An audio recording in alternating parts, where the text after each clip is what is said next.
పశ్చిమ బెంగాల్, కాశ్మీర్ ఇవి ఇక భవిష్యత్తులో ప్రతి ఊర్లో వస్తాయనుకుంటా.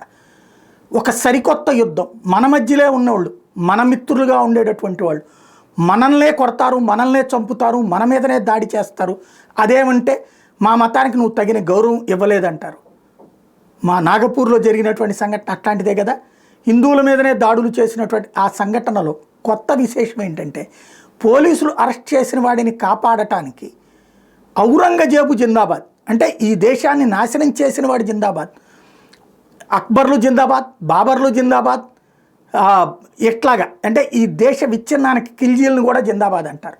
అంటే ఈ దేశం మీద దాడులు చేసి ఇక్కడ సంస్కృతిని నాశనం చేయడానికి ప్రయత్నించిన వాళ్ళకి జిందాబాదులు కొట్టేటటువంటి కల్చర్ ఇప్పుడు నాగపూర్లో ప్రస్ఫుటంగా కనిపించింది. చూడండి ఆ నినాదాలు.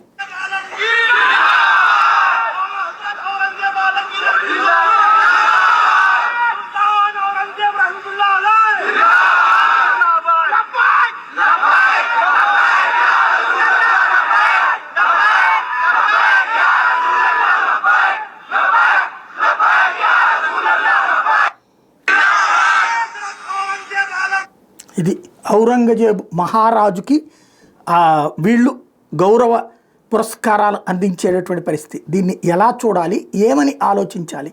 ఈ దేశం మీద దండయాత్రలు చేసి ఇక్కడ ఉన్నటువంటి సంస్కృతి విధ్వంసం చేసినటువంటి దుర్మార్గుడికి అనుకూలంగా ఈ దేశంలో ఉద్యమాలు ప్రారంభమైనాయి అంటే ఎటువైపుకి తీసుకెళ్తున్నాం మనం?